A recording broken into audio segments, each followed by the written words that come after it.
We're back. Brick and Banter Podcast. I'm Ethan Burke, Iron Gate Realtors. Today, once again, I have... Jamil Bazzy with Direct Mortgage Loans and Plum Tree Realty. Awesome, man. It's been a while. Yeah, it's been a minute. Yeah. How you been? I've been really good. I wish I've seen you more. Yeah, it's been a minute. Yeah, I wish I would have seen you more in jujitsu class. Let's say we started doing jujitsu together, and then you immediately got hurt. Immediately. Like, I think third or fourth class in. How's it doing now? It's doing great. I shot it up with a lot of peptides. Yep. And it was able to heal on its own, and I didn't have to have surgery or anything. That's awesome. Yeah. You plan on going back and getting injured again, or are you going to take it easy? I do plan on going back. It's funny. I talked to David. Yeah. We had dinner the other night, and I asked him, like, "Hey, have you been back? Have you been going?" He's like, "I just don't have the time." He's like, and on the days where like I do possibly have a little bit of time, I'm so exhausted from my day. Yeah. And I'm like, I know the same. I get that. They what they're going to start doing, which I might start doing, Mondays, they're having like a beginner's class and then another class right after that. So I might start going then so I can just take two. Oh, wow. It's like the beginner's class isn't going to be as hardcore as like the Tuesday and Thursday classes. Because the Tuesday and Thursday classes, they'll kill you. Have you been to the new studio yet? No, I've driven past it. Haven't been in it yet. It's cool. It's probably double the size of what it was. It's all decked out. It looks awesome. It is right next to a Planet Fitness. Right, which is hilarious. So you can actually like go to the class, get all sweaty, and then just walk over there and actually take a shower before you drive home, which is amazing. Oh, that's nice. Yeah. Is that what you do? Yep. Ooh, that's a smart way to do it. That was the only thing I didn't like about like the old studio was there wasn't anywhere to take a shower. So you get to drive home covered in sweat. Yeah. And then shower. Now, have you been going back a lot? Yeah. Okay, because I know your neck was bothering you. And... So that was an interesting story. So my neck, I don't know exactly how it got jacked up. I think it was just age and years of jiu-jitsu. But it got to the point where like I couldn't turn to the right almost at all. And now like, yeah, I can turn my head.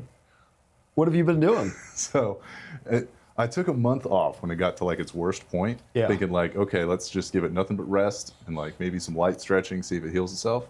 Didn't. Like it was just as bad as it was like at the beginning of the month. So I got to do something. I finally went to a chiropractor who like took a x-ray of my neck and all like, it was interesting because right below the right half of my neck, like right below my skull was where all the pain was. So I thought it was like the upper part of my neck. Yeah. They take an x-ray of my neck and all of the lower discs in my neck are like severely compressed. Oh. Yeah, they didn't like pop. They're not like herniated. Yeah. But they're just compressed. So he put me on this machine that just yanks on your head. It like yanks on you for 15 seconds and releases you, then yanks on you for 15 seconds. And you do that for like 10, 15 minutes. Yeah. And like the week after I started doing that, just excruciating. It's like it was extending everything, but now it feels so much better. That's got to be a relief. Oh my God, it's so great. But funny enough, like as soon as my neck started feeling better, my lower back started hurting like all the time. So he's got the same exact machine. They just turn you around, they put some belts on you, and it just like yanks on your like hips down and extends your lower back so those discs can like decompress as well. Like, You should get an inversion table. I've seen those. If I had the space, I would. Oh, okay. Yeah. That's the only issue. Yeah, it's the only issue. It does take up some space. With like neck stuff, like you can stretch it a little bit. You can like lay your head off the back of the bed. Yeah. And let it, just the weight of your head kind of decompress your neck a little bit. Lower back, there's like nothing, especially if you're super tall. Yeah. Especially you. That's the problem. I looked up online. It was like, oh, like lean over a chair or something and let your legs dangle. Like, yeah, my legs don't dangle. Did you try it? I tried. It was just no That luck had to be whatsoever. hilarious. It was You just goofy leaning looking for over sure. and touching Yeah. with your hands and your feet. I tried like stacking a bunch of pillows, laid on that, still didn't really work. Yeah. Yeah, but now like my back is, I've only been doing the back thing for about 2 weeks, so it's not 100% yet. Still way better than it was. That's good. Yeah, Good. that's cool. Yeah, back and neck, it always sucks. Like you can't do anything at that point. Yeah, use your neck a lot. Yeah. Nothing's worse than when you're driving and you have to like look to see when you're merging or something and you're turning like Batman. That's awful. That was something they never really addressed in Batman. Yeah. He never turned his head. It turned never into a up. meme at one point where he like looks up and he's like, that's That's awesome, though. I'm happy to hear you're feeling better. Yeah. Get back on the mats. Feeling a lot better. Yeah, I got to get back on again. the mats. Hopefully not injured. But yeah, I got to get back in there. I've been beating myself up a little bit. Been hitting the normal gym, lifting? Been hitting the normal gym, and I've been doing some. I've got an assault bike at home. Nice. I love those. Yeah, so I've been hitting that, but usually about twice a day. Nice. How long do you do it? I do intervals, so I'll do 5 minutes, and I'll do that 3 times usually. Okay. And sometimes after about 2 minutes, I'll switch to arms only, which is That's hard. trying to keep up the same speed with just your arms. That's hard. And yeah, after 5 minutes, I'm wiped. So I'll just do that 3 rounds. Nice. I love that assault bike. It's just the best cardio. Yeah. With legs and arms, and when you're really going at it, you're using your back too. Like, just everything. Yeah. It's cool. The Planet Fitness right next to the new jujitsu gym has like 3 assault bikes. Really? I've never seen a Planet Fitness with an assault bike. I've never seen a Planet Fitness with anything like that. That one, it's got a bunch of equipment I've only seen at other gyms, but I've never seen it at Planet Fitness. They have like free barbells with like weights you can put on and actually do like deadlifts and stuff. Nice. Yeah. They've got like different leg machines, and actually one of those machines where you lay over and row. I've never seen those at a Planet Fitness. Wow. Planet Fitness in Springboro is hardcore. Yeah. That's pretty good. It's awesome. Now, so at the new Queen City, did they expand the weight room as well? Because I know they had a weight area. I think that was run by like a different company they were partnered with, and I think they ended up switching to somewhere else, so they're not there anymore. Oh, okay. Yeah. So they don't have any. Yeah, no weights anymore. They do still have, I think, like 3 assault bikes in the corner. What I've started doing, because I'm tired of my endurance being crappy, like feeling like I'm going to die while I'm rolling. Yeah. So after a class, I'll go and hop on the assault bike for like 10 minutes. Nice. Yeah. So then you can kind of go at your own pace. If it's like a hard class and you feel like you're going to die, you can get on there and kind of chill. Or if you got a little bit of gas in the tank, you can hop in there and really go. Yeah. But have you seen an improvement? Yeah, a little bit. Nice. Like I'm only hopping on there for like 10 minutes. Yeah. So it's not like going to the gym and running like miles after a class or anything, but it's something. That's good. Try to keep up with the 20-year-olds. Yeah. That's how I got injured. Young, jacked firefighter. Oh, yeah. Just You gotta be careful with hard. the young ones because they jump around, especially if they've got like a wrestling background. They'll be doing like cartwheels on you and stuff. Well, what's funny is, so I figured out that what I needed to do is not roll consistently at the end of the class, is take a break. I have to take a break because like it kills me. So I was taking a break, and he came over and he was like, "Come on, you want to go? You want to go?" I'm like, "No, I'm taking a break right now." He's like, "Come on." He talked you into it. Fine. Fine, that's fine. So yeah, what are you Then he gonna got do? you. Yeah. Yep. Yeah. Yeah. The next day was awful. I'm like, it's hurt. Luckily, you didn't need surgery. That's the best part. Yeah. Yeah, that's the best part. Peptides are amazing. I don't know much about peptides. So it's just a section of a branched chain amino acid, and Is it like an injection or a pill? Or? it's an injection. You can also get them in nasal sprays. And I've seen those. Yeah. There was one that Joe Rogan was talking about specifically, and I tried to look it up, and I guess they weren't actually selling it. They had like some weird, like knockoff version of it that wasn't actually it. Yeah. I don't know if it was a peptide or it might have been a peptide or a specific one he was talking about. Yeah. I don't remember what it was because I couldn't find it, so I was like, eh. Yeah, I ended up. I think I used 3 bottles over the course of like 2 months. It was a BPC 157 blend. That might have been what I was looking for. With TB 500, and then there was 2 other things. It was called the KLOW blend, KLOW, and each letter stands for something. Interesting. I don't know, but it worked. Did you get it from a doctor? No, online. Oh, okay. So Online. Super official. Super official, a little bit sketchy. I ordered, each bottle came from a different company, Okay.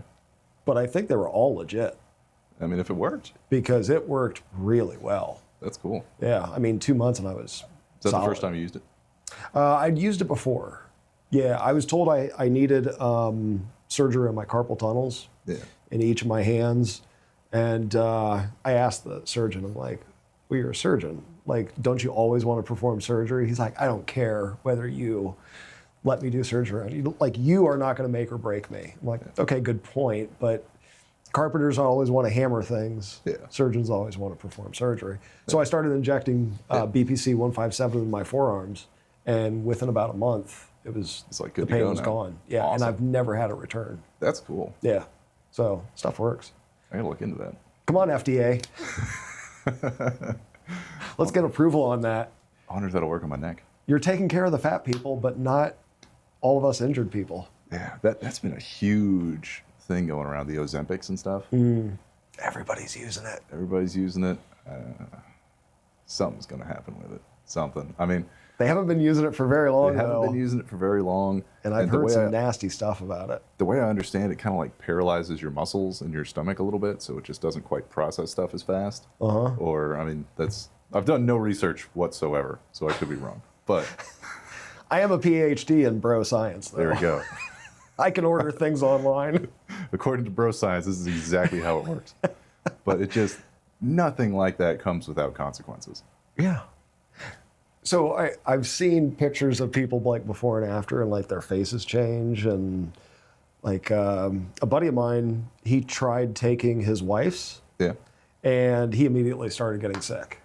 I believe it. And just throwing up, and he the smallest dosage he couldn't handle. So. But he lost weight. He was throwing up all the time. Yeah. To me, it's akin to like the starve yourself diets. You're just using chemicals to do it. Yeah. Which it's not the right way to do it. It's never been the right way to do it. I mean, there's portion control and stuff, but that's not paralyzing your stomach. No, and it's also not permanent. Yeah. I've got friends that they go off of it, bam, because they puff back up. They didn't learn any of the good habits of like how to exercise or how to eat right or like micros and macros, getting your proteins and stuff balanced. They just took a pill and it went away, and then they don't know what to do, and they go right back to what they were doing before when they get off of it, and it comes right back. And that's horrible for your body. Yeah, and I can't imagine that something that does that to you, taking it for the rest of your life. Like that's we don't even know what the long-term effects are yet. So like, I mean, I kind of understand it if you're like 400 pounds. Like, just getting off the couch is hard. Like, how are you going to go to the gym and jog? Like, taking it to a point where you get to the point where you can get into the gym. But like, you still have to learn those habits. Yeah, you got to have some discipline and like, yeah, I agree with you though. Like somebody who's 400, 500, 600 pounds, they're just morbidly obese. Yeah, they need something. They need something to help them get out there and like start walking and get to the gym. And but yeah, those good habits, eating the healthy foods. Yeah. Learning how to exercise, learning the proper technique so you don't hurt yourself. Yeah. And one thing I did, I was doing just bench press a lot. I noticed my shoulders were just always hurting. And I switched to dumbbells so that I can actually like turn a little bit and lower it. Oh, nice. And like it's so much better. My shoulder feels a lot better. It helps with the stabilizer muscles because the two dumbbells in difference to the one solid bar. Oh yeah, that so getting those stabilizer muscles would probably help. Yeah, it helps with the shoulders and everything. And it would probably increase your strength, wouldn't it? Yeah. Like if you did a straight barbell bench press, you'd probably be stronger than you normally would because all those other muscles that you're involved in. That's nice. One thing I really like about it is like I always work out alone because I like going later at night. Nobody ever wants to do what I'm doing. So if I'm there, especially with like decline, if I'm doing a decline bench and I can't get the last rep and it's a barbell, I'm trapped until somebody helps me. But if it's dumbbells, I'm doing it like, yeah, you just let them go. Just let them go. Yeah. So it's like, it's safer, stabilizer muscles are better, it's better on my shoulders. I love it. That's good. Yeah. Yeah, shoulders are, those can go. They can go. And like, from what I hear from other people who've had shoulder surgery, like it doesn't really come back. Yeah. There was I remember I used to work with a guy. He was older, he was in the military, jacked his shoulder up, had some kind of shoulder surgery, and he was struggling to do like 5 push-ups just because like it never came back. Wow. I've seen people in the gym every once in a while doing shoulder workouts. They have like one of the stretchy like elastic bands, and it was like, it's like I've used them, like 1 or 2 pound elastic bands, but just trying to build back after any kind of shoulder surgery seems rough. Yeah, well, one thing that I was doing, I was using a super lightweight, but just turning out this way. I love that one. Because I noticed that it was extremely painful. I'm like, okay, if it's extremely painful, then that's probably what I need to work on. So I started doing that, and over time, like the strength did come back, and it stopped being painful, and yeah, it got a lot better. So that's one of my favorite shoulder workouts, when you get one of the like cable machines, and you have the cable coming this way, and you pull it out like that. Yeah, because that's such a tiny muscle there. You can put like 5 pounds on there and get a good workout with that. Yeah. But it's one of those that people just don't hit, because what else is going to give you that range of motion? Yeah.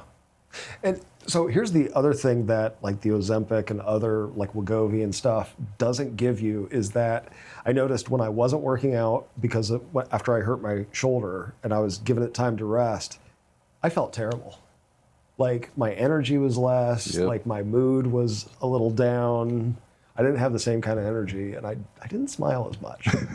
Yeah. I was like, it makes you happier. It makes you a better person. It releases all the endorphins. It lets you get some of the stress from the day out. Yeah. Like, I don't know if you feel this, but I know I feel this. I don't like going to the gym. You're like, go. Once you get in there, you get done. You're like, that was a good time. You feel great afterwards. Yeah. Yeah, you get that sweat going. Yeah. Like, oh, this is... Lifting, for sure. Definitely jujitsu. There's a lot of days you're like, oh my God, I just want to sit on the couch. Or, man, those video games really calling my name. It'd be really nice to just take a day off. But you go in there, you roll, you feel like you're going to die. By the end of it, you're like, that was great. I'm happy I did that. Yeah, yeah. And that's why every time I see like videos on Facebook of Queen City Grappling and Ruben posting stuff, I'm just like, I got to get in there. I got to get in there. I think get in there. One thing I'm going to do, like, until my back, I think I might take another like week to make sure my back is like solid. Okay. Is go to some of their striking classes. I was thinking of the same thing, actually. I used to do that back in the day. I went to Tama for Muay Thai for like 3 years. Yeah. That was a lot of fun. Just, I kind of got away from it when I started doing jiu-jitsu, because there's just so much to jiu-jitsu. Yeah. Like you could study jiu-jitsu your whole life and not learn everything. Yeah. And I just kind of fell in love with it and kind of went away from the striking, but I miss it. It's fun to get in there and hit the bag. So Queen City, as far as I know, they only have one striking class 2 days a week, right? I don't remember anymore. So in Monday the new and building, Wednesday? they have their own like striking side that has like a bunch of bags and stuff in it. I think they expanded the striking program, but I don't remember exactly what the days are. Okay. It'd be cool if that, because as far as I know, it was always after the beginner jiu-jitsu class, so it was late. It was like 9 o'clock when they were starting that. Yeah, I don't know if they have any early ones or not. I'm pretty sure now they have it after the regular jiu-jitsu classes too. So at least Monday, Tuesday, Wednesday, Thursday. I think they do like sparring and stuff on Fridays. Okay. I think. I don't know. They do like the competition stuff on Fridays, so I'm afraid to go then. Yeah. I'm not that hardcore into it.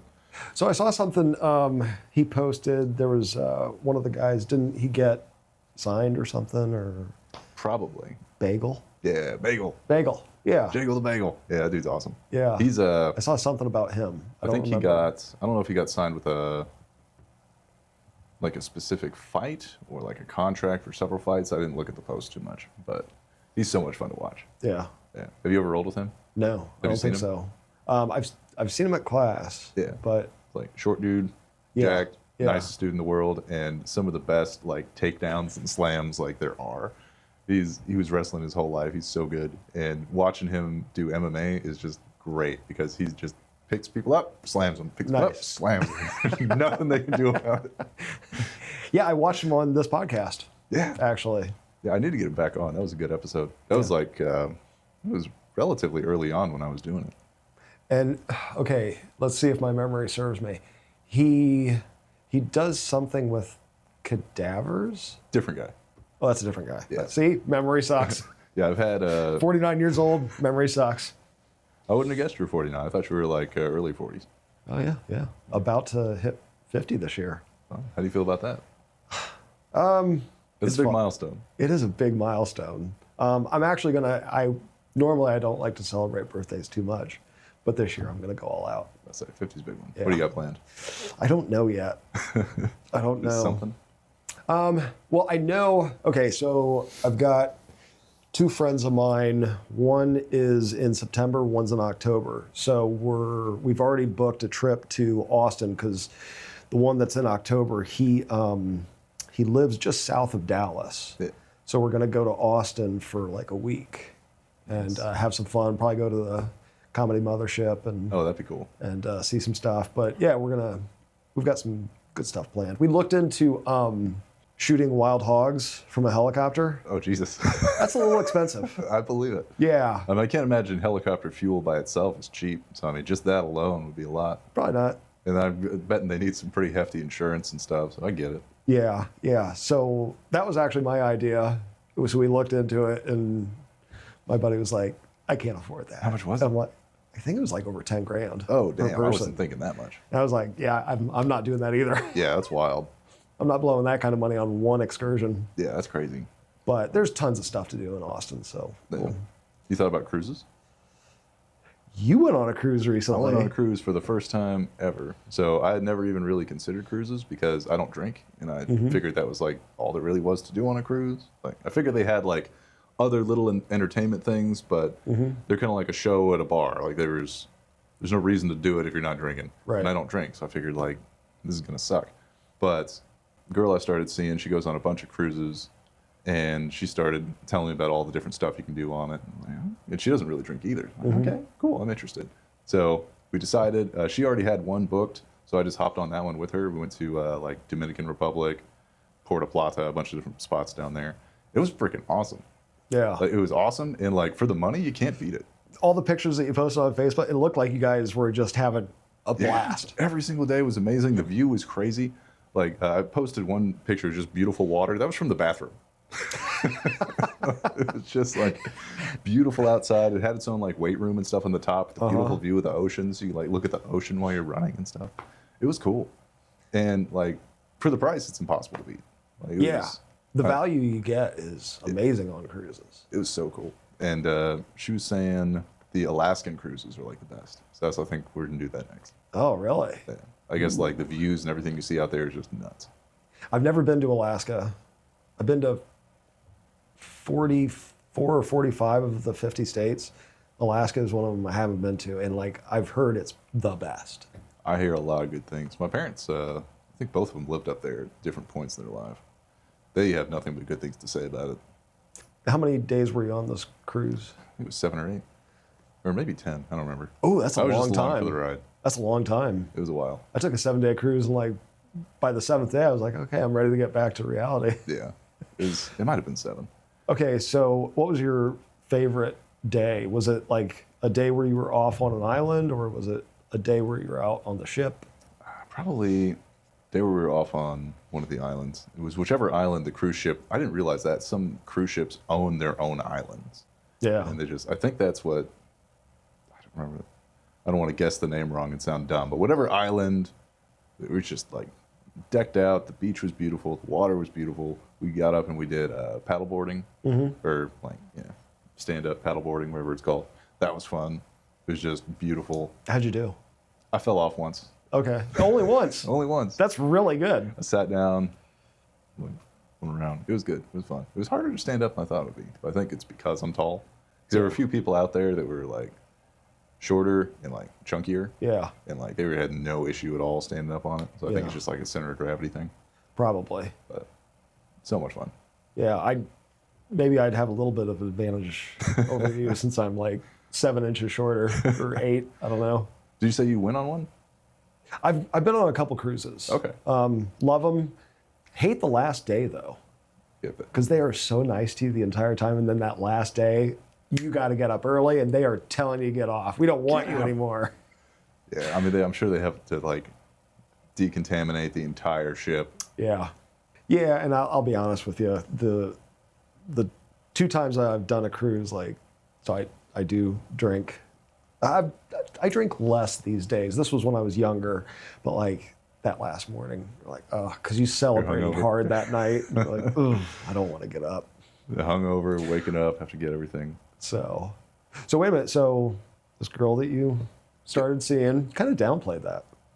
Like, you guys seem like you're having a great time. We're having a great time. You guys, so I've been around you two together, and you guys seem like you get along so well. It is wonderful. Yeah, that's awesome, man. I got no I'm really complaints happy whatsoever. for you. That's great. Things are going well. I think around July we're planning on moving in together. Let's see how that goes. We got a kitten. Yo, You're moving in together. Moving in together. Wow. We found a kitten in a parking lot. Found a cat? Found a cat. Dude, if you want more. We have enough. Are you sure? Because listen, we got this house that had about 70 of them in there. Jesus. Yeah. And I bet one of my that place partners has smelled been working wonderful. really. Oh, so the guy that cleaned it out, he was throwing up the whole time. Oh. And he was wearing masks. I don't think he got the mask that like blocks the odor. Oh. He didn't get those pink cartridges for it. I think he just got regular masks. Oh, nope. And yeah, so apparently he was throwing up a lot. But one of my partners, she worked really hard to rehome a lot of them. That's good. She was able to get Siska to take some of them, and but yeah, so I think there's still a few available if you. Right now we're good because she's got 2, I've got 2, and then we found the other ones. We got 5 right now. I think that's enough. Wow. Okay. So you're a cat guy. I'm a cat guy. I love cats. Yeah. Not a dog. You I guys don't mind want a dog. dogs. I like how low maintenance cats are. Yeah. Like if I go on a trip, you can just leave out food and water. They'll be fine. Yeah. That's true. You don't have to wake up early and walk them. Yeah. You have to wake up at night and walk them. Yeah. Yeah, they are pretty hands off. Actually, they prefer that, don't they? They do. They're like, don't touch me. Yeah, it's like, it would be cool to be able to take a dog on an adventure. You're like, hey, we're going for a hike. Hey, we're going to the store. You want to come? And the dog gets all excited and come with you. Yeah. Cats don't want to come with you anywhere, ever. Do you got dogs or cats? I have neither, actually, right now. So I've always had dogs. I'm allergic to cats. But I like cats. Don't get me wrong. I love all animals. I do love dogs, too. So my ex-wife and I, we had 3 dogs. She had 2 pugs, Vladimir and Misha. Nice. And then I had a Chihuahua Pug Boston Terrier mix. Interesting. How big was that thing?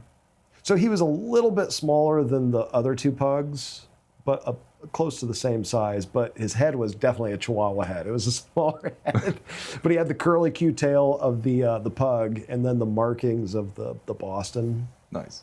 Yeah, they got along great for the most part. Yeah. That's cool. And they were, but they all passed. Nice. They all got older over time. And yeah, unfortunately, like once one went, next one and the next one pretty quickly afterwards. So yeah, you get that. They get really bonded to each other, and then it's a big loss. Yeah, and then after I moved back here, I've been thinking about getting a dog though. Actually, I have pictures of a dog that he's Miami Valley Pit Crew. They're an organization that helps dogs, and I've partnered with them several times on events that we've done. They brought out dogs to the event to raise awareness and stuff, and hopefully get an adoption. There's one. His name's Hayden. He looks cool as hell, man. He looks fun. He's medium sized, like American Bulldog kind of looking thing, mix of some kind. But I'm thinking about it. Think about it. You gonna get him? We'll see. You got to wake up and walk him. That'd be fine because I wake up and take a walk anyway. Oh, there you go. So that's perfect. Yeah, it'd be perfect. I got a big backyard. I just need to get it fenced in, but yeah. I'm curious about this cat house. Tell me the story about that. Okay, so house on 5 acres in Springboro that 5 acres, 70 cats. Were they all inside cats? They're all inside cats. Jesus Christ. Yeah. So we purchased it to flip it. Yeah. So I haven't been there yet. Actually, it's the one house that we have that I have not been to. All the other partners have been to it, and apparently there's originally they thought there was over 120 cats in the house. Oh, there's only 70. So. There's only 70. The woman had mental issues, and she was a hoarder, and so there was a lot going on there. Yeah. And animal hoarding is a thing. Oh, yeah. Like, because they're trying to fill something in their life. And yeah, they just went to the bathroom in that house everywhere. Oh, yeah. Did you get the house from her? Was it like a foreclosure or what? She had issues. She couldn't afford the house anymore. Yeah. Yeah, so one of the wholesalers that we work with, he had made contact with her and worked out the deal, and that we purchased it, yeah. Gotcha. I think they found numerous dead cats in there once they started cleaning everything out. Yeah, she had hoarded. Like, I assume she had a bunch of stuff too. Yeah. Yeah. Oh, it was full. Hide somewhere. You can't keep track of that. I mean. Yeah. You can't get them all to the vet. Yeah. No. Well, that's the thing. Like, so many of them were in bad health. Yeah. Like, they had eye issues. Some of them were like their eyes were just so gunked up that they could barely open them. And one of my partners, her name's Dusty. She took it upon herself to try to rehome these things, and I think she took one or two of them. She's been putting it out on Facebook to try to get as many good homes for them as they can. That's good. So yeah. But yeah, they need to get to a vet because they've been living in awful conditions. Yeah. God, just the ammonia from all the pee and the poop and everything just like gassing up. Yeah. The air had to have been like literally toxic. Yeah. Yeah. And so actually, so the person that's going to be purchasing the house after we complete the renovations, so he's been picking out stuff that he wants to do, and he asked me about getting rid of the smell and what we're going to do. So I used to do that kind of work. Okay. Odor remediation was a big part of what I did, and I got really good at it. So we're going to be fumigating the whole house with chlorine dioxide. We're going to be sealing every surface with a shellac-based primer prior to painting and building everything back. So what do you do with the floors? So the floors most likely are going to have to be sealed. Everything's going to be pulled up. Like, you can't save anything. Like, if it's carpet, it's gone. Padding, everything, tack strips are all gone. We'll seal the subfloor before putting in, the LVP or whatever What do you seal it with? We seal it with a shellac-based primer. Okay. So a shellac-based primer, it fully encapsulates it. No odors can get through. So once you do that, it's done. You can't smell anything. That's cool. And the chlorine dioxide, it actually breaks down the molecules of whatever is causing an odor. And it disinfects every surface. Like, you could desperately needed. Desperately needed. Like, what's that parasite that comes from cat poo that women who are pregnant aren't supposed to be around? I know there was something, but I don't know exactly what it was. I didn't know if it was like a parasite or a germ or if it was just some kind of chemical in the litter, but I knew there was something. Yeah, it's some kind of parasite. I can't remember what it's called, but nasty stuff. Yeah. So yeah, this takes care of it all. That's cool. Yeah. Yeah, it's good stuff. So what'd you buy it for? How much money do you think you put into like rehabbing it, and how much do you think you sell it for? Ooh, actually, I don't know the numbers on this one. I haven't been too involved in it because the person who is buying it is actually one of our money partners. Oh, gotcha. So I haven't been too involved in it. So I don't know. That's a good question. I'm interested about the flipping stuff. Eventually, I want to get into that. I got the one duplex right now that I'm renting out. I'm still in the process of like building up more just cash to do whatever my next project is. Yeah. And I think a flip would be cool. Would you be interested in doing the work yourself, or?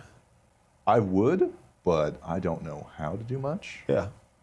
So I mean, if someone's willing to teach me, hell yeah. Yeah. Okay. As much as I can do, I'd be happy to. Yeah.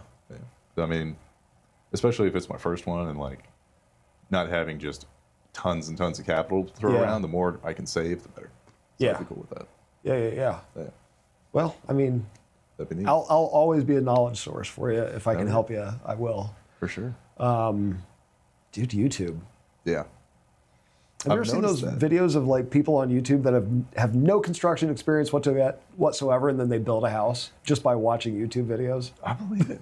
One thing, I thought about that the other day. You know how they're coming out with like the Google glasses and stuff? Yeah. I guarantee at some point they're like, I know they're doing it already with like the big vision goggles and like murals and stuff where they'll basically... I saw a woman do that. Yeah, where it'll just basically put the outline there and you just do it. It's like tracing in real life. I guarantee they're going to have something like that with like Google glasses. You're going to be like, hey, how do I replace this water heater? And like stuff will pop up on there and just give you step-by-step instructions of what to unscrew first or what to turn off. It'll give you the whole material list you need. Exactly. That'll be cool. Oh, that'll be insane. Everybody will do it themselves. Oh, yeah. Well, maybe not everybody, but you know. There'll still be some people who are just like, but like, that'd be so cool if you don't have any kind of like, I don't know how to change a water heater. I've never done it before. Yeah. Sweet. Pop those on, step-by-step instructions how to do it. That'd be cool. It'll be done to code. Yeah. This is all like immediately updated with whatever the newest, exactly what you're supposed to do is. I never thought of that. That'd be neat. That's really exciting, actually. You could probably do that already with like those giant goggles, but like those would be really cumbersome for like a long job. I didn't know you could do that. And then I saw that video of the woman, doing the mural on the wall, and I was like, how is she doing that? You'd be able to do your own electric. What does this wire go to? Over there. Okay. Wire up your whole house. Someone asks you a question like, I don't know how to do that. Oh, yeah, Google told me how. Yeah. My house catches on fire. It's Google's fault. Yeah. Wow, that's interesting. So, well, I will tell you, our guidelines are for like flipping, like we start with the end and work our way backwards. Makes sense. So if we want to make a minimum of like, let's say $25,000 on a project, you can work your way backwards from there, looking at, a house or a condo or something. Say, okay, if this is going to require $40,000 in materials and labor to fix up, the after repair value is, $230,000. You know what your max dollar is that you can buy it for. Yeah. That's something I've always loved about real estate, especially real estate investing type stuff. Yeah. Chances are, like, if you get some good numbers, you know how much everything's going to cost before you spend a penny on the house. Yeah. And if it's like close, just look at something else. Yeah. There's plenty out there. Yeah. There's no like shortage of it, which is great. As long as you stick to your numbers, you can't go wrong. It's the problem is like when you're like, I think I can make this work. Yeah. Like, oh no, you need to go to another project then. Yeah. Especially like if you're starting out, if it's not a sure thing, just move on. Yeah. Or you have to change the scope or something, but the numbers have to be there. Yeah. When I was looking at my first investment property, like I was really just wanting to get in one because I've been thinking about it for so long, and I got a couple where it's like, it's gonna like, even if I crush the numbers right, it might like break even or make me like $20-$30 a month. No, I'll wait for one that's better. Finally, I got one where it's like a decent amount of income and it's in a nice spot. It's an hour away, which kind of sucks. Yeah, that's a small price to pay. Hour's not bad though. Yeah. I mean, some people invest in other states, and that would be wild. That would make me nervous. That would make me really nervous. You can't get eyes on it specifically. Yeah. Like something goes wrong, you have to rely on somebody else, calling somebody else to get there. Yeah. At least not at first. If you had a ton of money and you could like afford to get like the property management and stuff out there, then maybe. Yeah. You'd have to spend a little bit of time there. Yeah. To meet people, interview people, find out like, okay, who are my people going to be in this area? Yeah. You got to make sure you're going to the right state with the right eviction laws. Right. And us as realtors, we have a little bit of an advantage because we can reach out to people from our own brokerage that are down there, and because they're going to know people. So, have you ever thought about that? Investing in another state? Yeah. Not really. Just because if I had more experience in it, maybe. Yeah. Because then, like, if weird questions come up, I already know the answer. Mm-hmm. But this is like the first time I've ever gotten any kind of investment property. Yeah. I'm still just like answering questions on the fly. Like, if I have to evict somebody, I'll figure it out. I don't know how to do it. Yeah. It's like a learning opportunity. I guess I'll figure it out now. Yeah. But I don't know how to yet.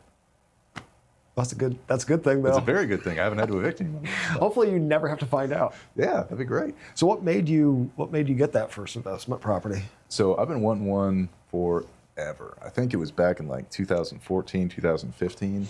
I saw some of the Rich Dad Poor Dad stuff, the Robert Kiyosaki stuff. Yeah. And that got me real interested in real estate investing. And I just did a deep dive and went headfirst into it and just learned everything about it. I tried to invest. I was living out in Oklahoma around then. I tried to invest in property out there. Got under contract, was going through the inspections and stuff. Found out it was in a flood zone, and the flood insurance was just going to murder my profit margins. Yeah. So I didn't end up getting that one. Ended up hating Oklahoma anyway, moving back here. So I'm happy I'm not like locked into a property out there. I didn't even know you lived in Oklahoma. It was a long story, but not a fun place. It's boring. Really? There's nothing there. Okay. Really, really bad tattoos out there too. Yeah. Okay. There's got to be a story there. So it's in like the Bible Belt. So when I moved up there, I'm noticing that everybody had really, really bad tattoos. And I was like, what is the story behind this? And they were like, oh, well, tattooing only got legalized here a few years ago. Legalized? Yeah.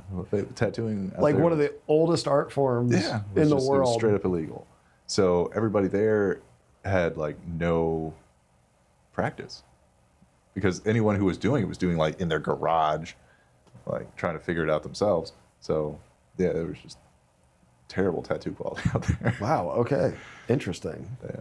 So then you move back here. So Robert Kiyosaki is the one that got you interested. Like, do you want to retire early? Is that your plan, or have you thought about that?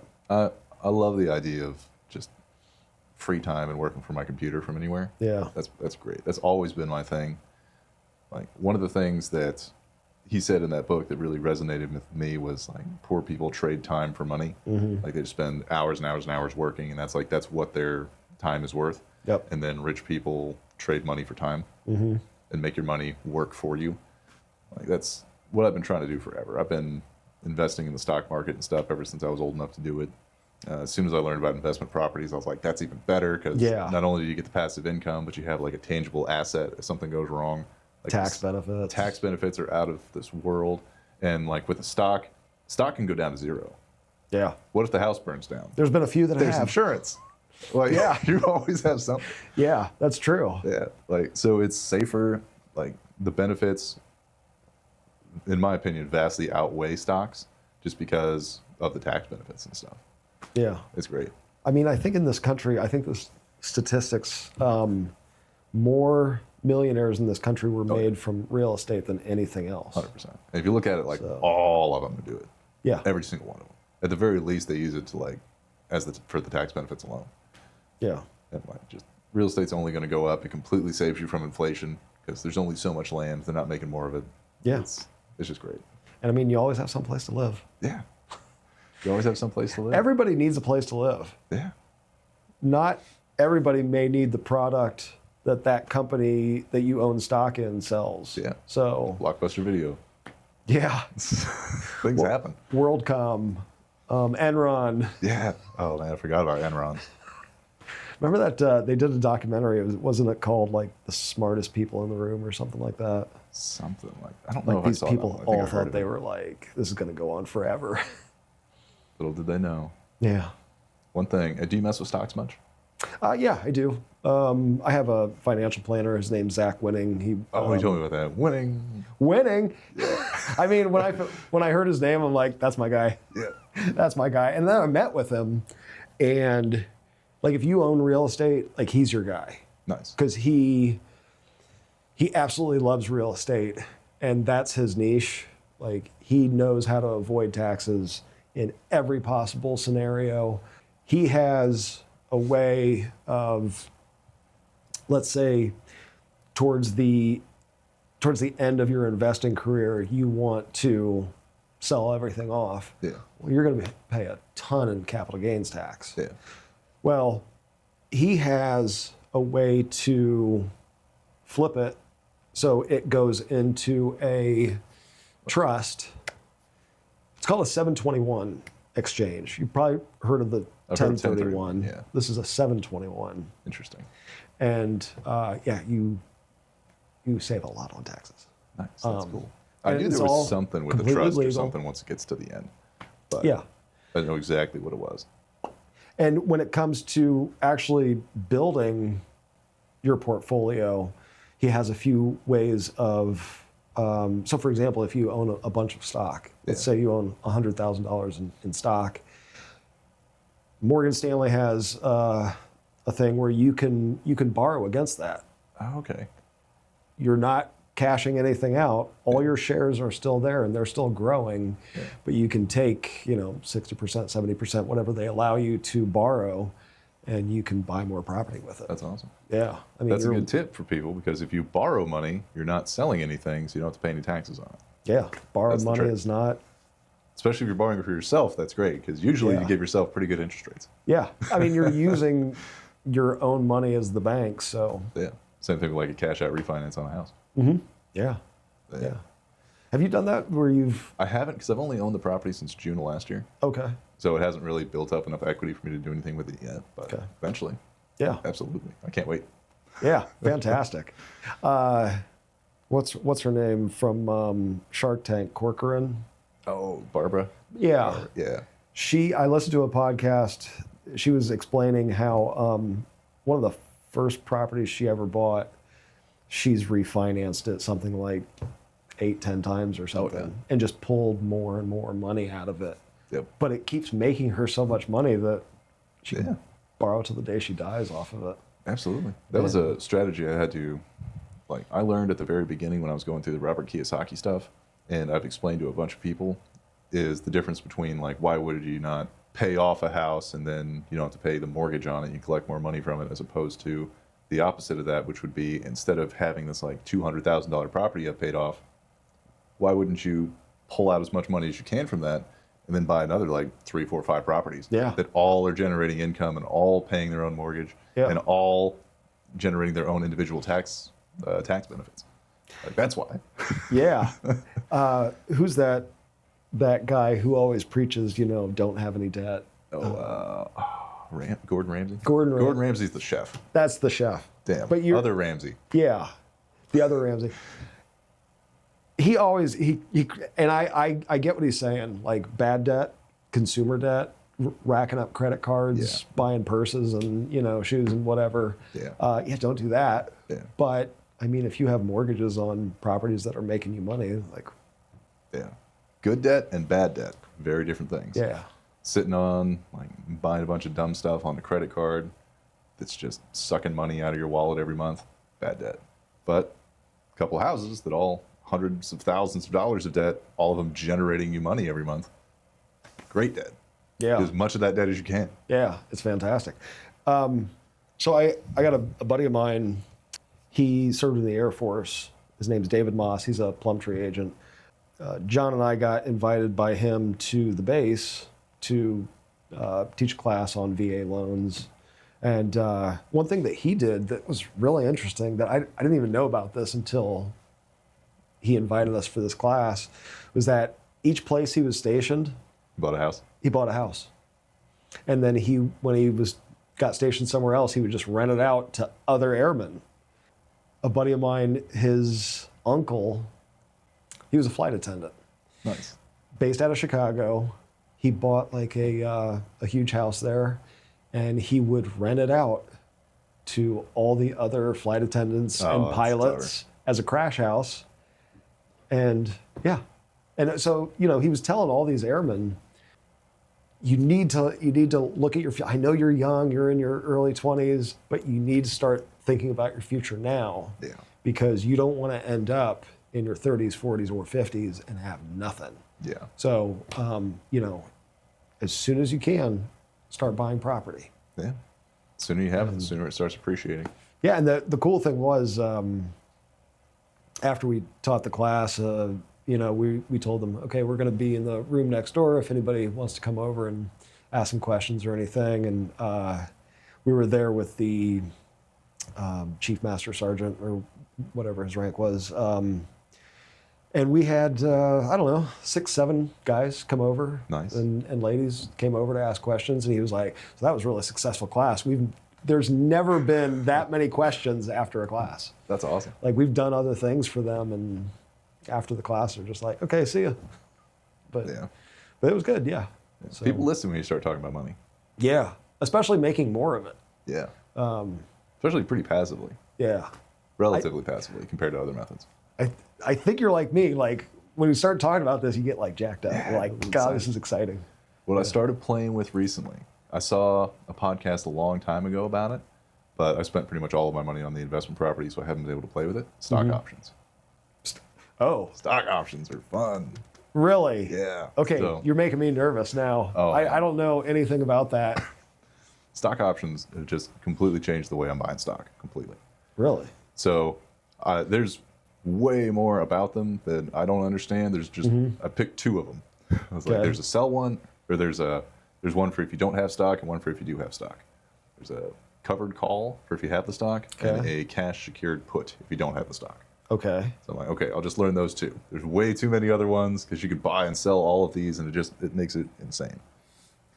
But what you do you start with the put, because the put's if you don't have any of the stock at all, but it's one you're interested in. So you find a stock where you're like, okay, I like the price it's at now, but I'd like it even more if it was lower, obviously. Okay. So what you're doing is you sell the option for somebody You say you have to have enough money in your account to buy 100 shares because each option is 100 shares.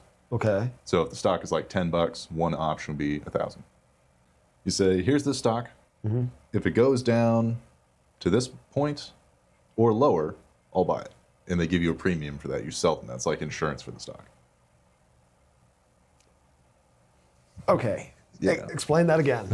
So this is a put. Yes. Right? Cash secured put. So you have to have the cash to potentially buy it if it goes down. Okay. Yeah. So you're buying 10 shares. 100. 100 shares. Every option is 100 shares. So the stock I did it on to practice, it was like it was sitting at like $18. Mm-hmm. And I thought, well, obviously it's a good price. I think it's a good price here at 18. I would love to get it at 17.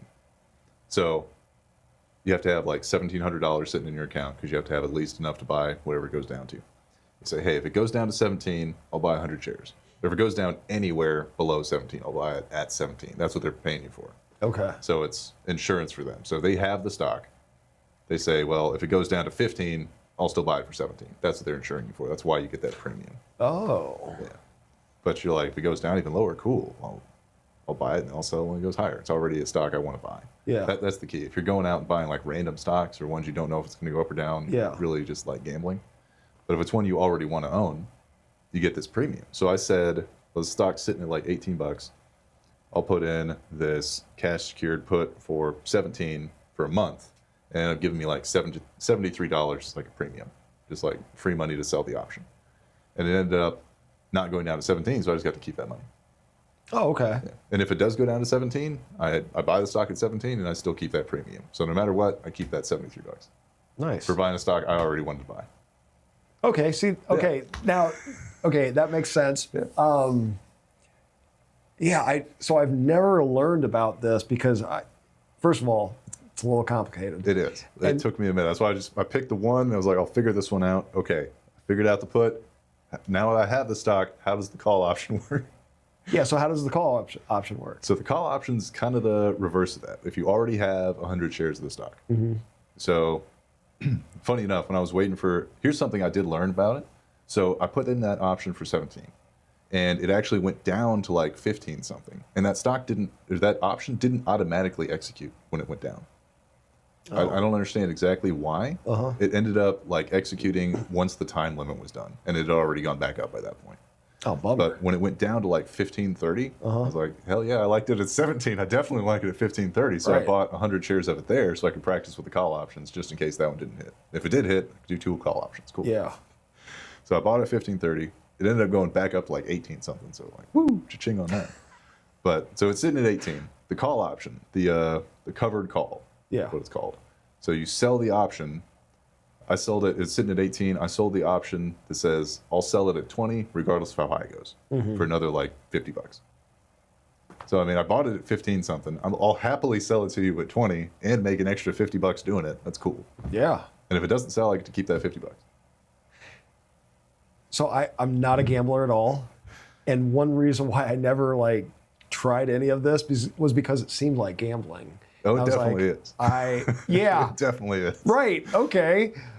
It makes me I feel like I'm going to start sweating just thinking about it. Right. It's neat though, because I mean, I'm afraid learning how to do it. Fuck it up. I only play with money that like if I put an extra 0 in there. Or something. If I lost it, one of the things I did, it was really like it was a saving grace because I would have messed it up the first time I was doing it. It's like I almost like bought an option instead of selling it. But I like screenshotted it and I put it into Grok and said, is this what I want it to do? And they're like, no, this is backwards. You want to sell. Like, oh, okay, cool. Oh, I never thought about that. So Grok you can use me. AI. Yeah, it saved me. I used it to double check to make sure it was what I wanted. That's a really good idea. It was great. It worked out. So right now I got 3 options out there. I mean, I only did them for like a month, or one was like 10 days. So one of them I think was like a $16 premium. It's like nothing, but I mean, $16 I wouldn't have had before. But I've been playing with just like one to get the feel for it. Now that I have the feel for it, that's cool. I mean, think about it. The one I sold for a month, it was like $73. If I had $17,000 in there and I could do 10 of it, then what, $730? Yeah.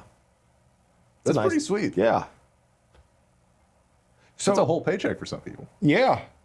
Yeah. For some people, that's a weekly paycheck. So like you add a few of those in a month, like, Yeah. hey, that's pretty nice. That's pretty sweet. So I'm loving it. I'm all about that right now.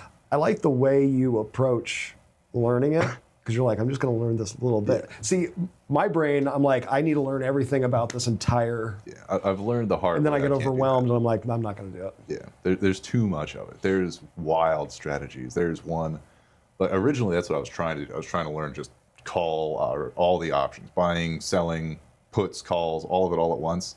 And then you get like, there's weird strategies out there. One's called an iron condor, where there's like, you have two. Oh, it's got cool names. Iron condor. Yeah. But who wants to do the iron condor?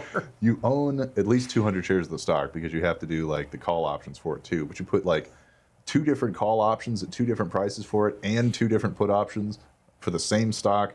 And like somehow if it stays in the middle, you just collect all 4 premiums and just like you make a bunch. It's way beyond me. I'm not touching that stuff. I understand the concept. Cool. Like I figured out how the one type of put option works and the one type of call option works. I'll chill with that for a while. Yeah. Yeah, that's a good way to do it, I think. It's like 1 share at a time. If I screw it up completely and lose it, like it was an expensive learning experience. I'm not going to make that mistake again.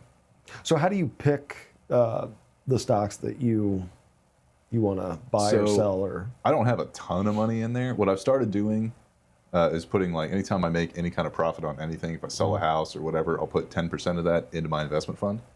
And that's good idea. It just kind of builds over time, and that's what I'll use eventually to buy my next investment property. So I don't have a ton of money in there, and each option is 100 shares. So a $17 stock, perfect. I can buy 1 share or 1 option, and it's $1,700. Yeah. As opposed to like a $400 stock, whatever 100 times that is, $40,000 like per option. Yeah. I'm sure the premiums are great, but I don't have that kind of money to throw around. Right. At least not yet. So at least not while I'm learning, especially. Okay, so price is one of the things you look at, but like with the company, is it just like so for that stuff you're interested in, or it's stuff I'm interested in, stuff that I wanted to learn? Like, I'll cut out the name of the company that I put it in, but it's just like it's free money, and you're doing it with the puts and calls. You're getting the premium. Oh, yeah, I'm excited. That's a good hack. Yeah. Because like I crunched the numbers, and on premiums between like last month and this month, I made almost $200 practicing. Nice. Imagine if you got really serious. Yeah, that's my goal. Well, that's part of my goal. Yeah. And then once I have enough money to just chuck money at real estate, do that too. But, yeah. But I mean, okay, so you were just playing around and you made $200, but imagine if you got serious and then you got good enough where you were making like an extra $2,000 a month, like $24,000 a year. That's pretty good. That's a nice addition to your life. That's legit. That's like a whole another rental property every year. Yeah. Getting that. Yeah, that's like a really good side hustle. Yeah. But like, what's cool about it is that it doesn't take into account the money you make off of just like buying and selling the stock. So if that $17 put order hits, then I buy the stock at 17, I have 100 shares of it, and then I put in the call order for 20. So I get the premiums no matter what. And then the stock goes up to 20 and sells. Awesome. I just made $3 a share. It's another $300 per option. So if I'm doing that eventually with 10 options, just that's a lot of money. That's just $17,000. In the world of investing, $17,000 is not that much money. Not really, no. That's not even really enough to buy a house. No. Not a shitty house. The shitty house, I mean, even then you got to fix it up and put it out, market it and all that. But like that'd be enough for like close to an extra $1,000 a month in premiums, and then chance of making like, what's that, $3,000 if it ends up hitting on both those points, which it will eventually. Yeah. And like then cool, you got the money, awesome. Just keep doing it, keep putting in the call options, just keep getting the premiums. Wow. I like the way your mind works. Right, it's exciting. Yeah. I saw like one video where some people on a podcast were talking about it. I was like, damn, that's a good idea. Have you thought about like Ethan's tip of the week or Ethan's tip of the week? I haven't. For investing or something? I haven't. It's a good idea. Because you could totally start a series. What I would love to do, and on this, I've sat down with a few of the MMA fighters from Queen City, and a lot of them, like they don't have any idea what to do once they get that first paycheck. Like if they win a fight and they get 60, 70, 80 grand, they're like, cool, do I buy a car? Do I buy a boat? Like, what do I do with this? Don't buy liabilities, guys. Yeah.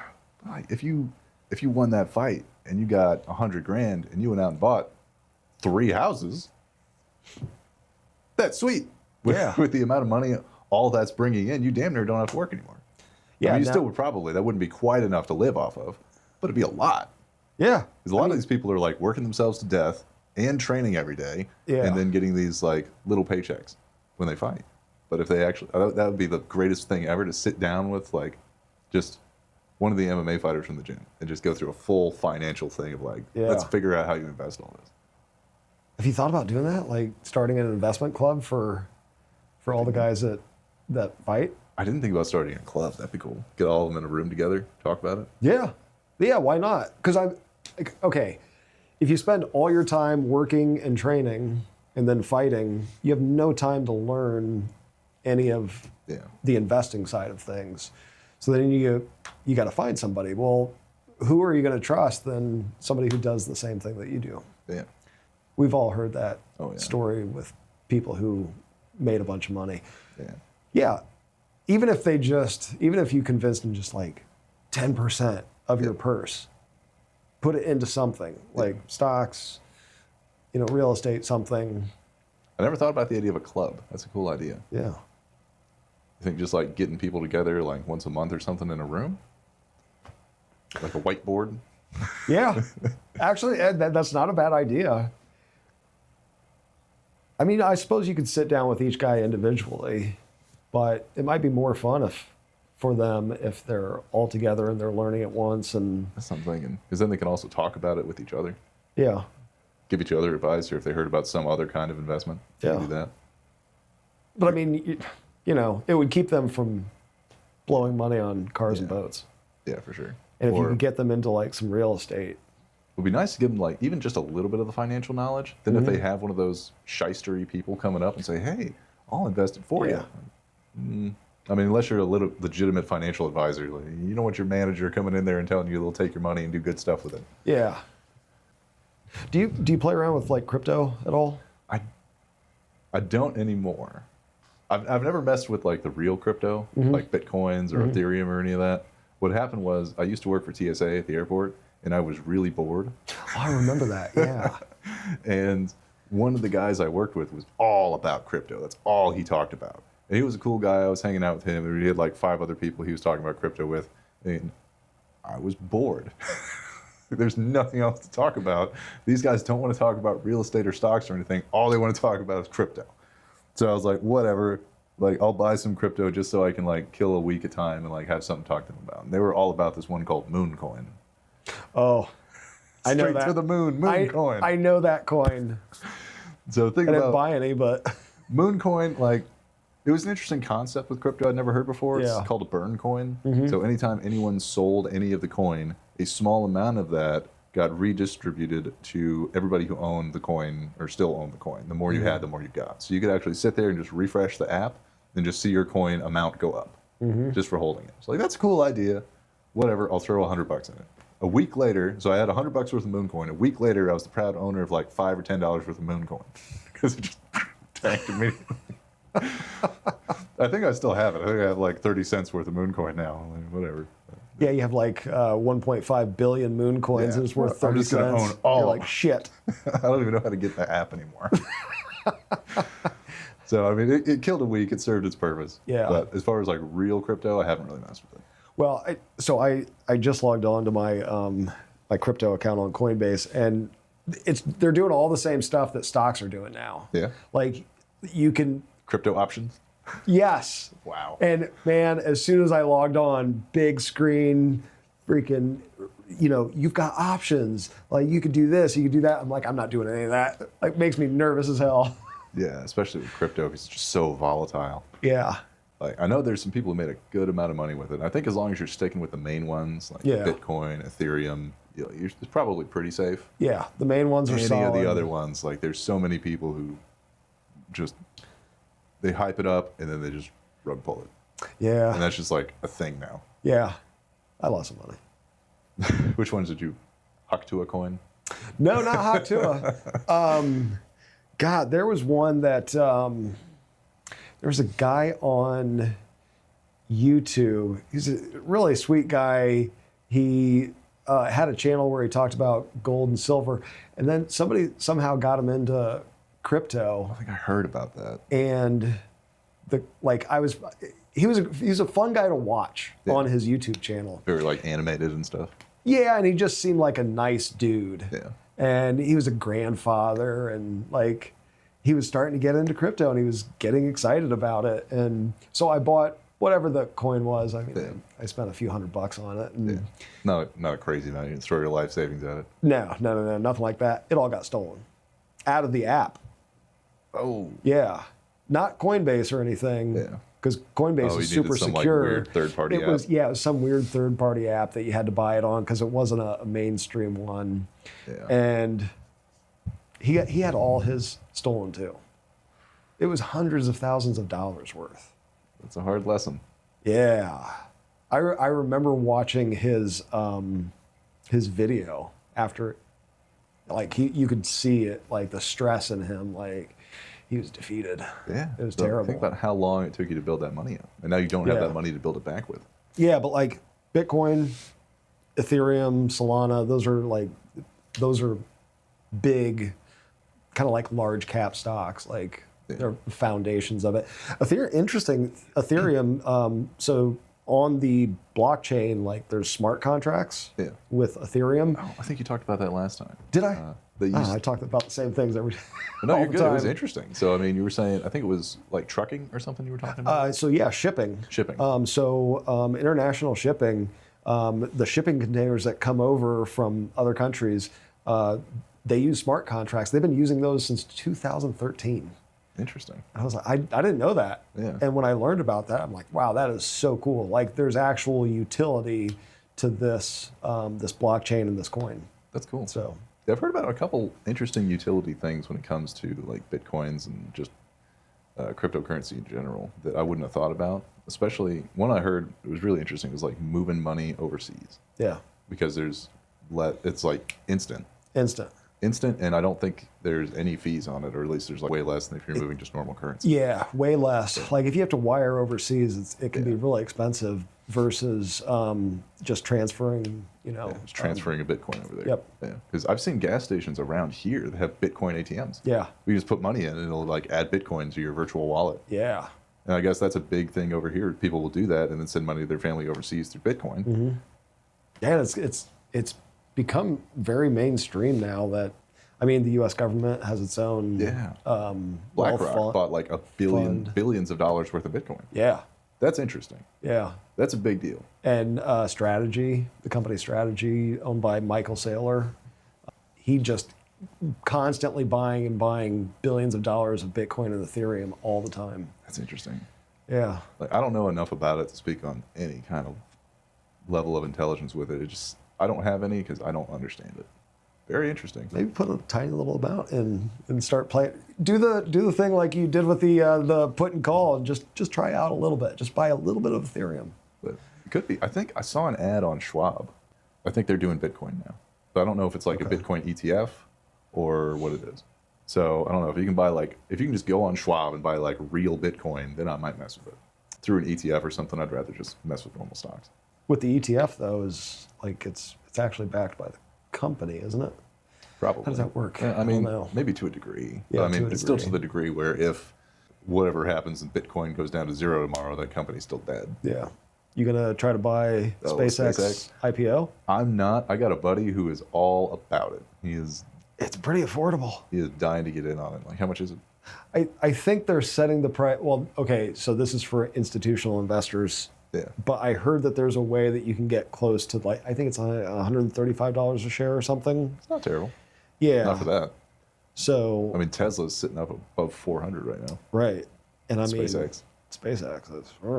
Yeah. Somebody was talking about, I was reading an article about the Starlink, because that's part of SpaceX. Yeah. And the growth of that, just based off of that one thing, the stock should, increase by whatever percentage, but.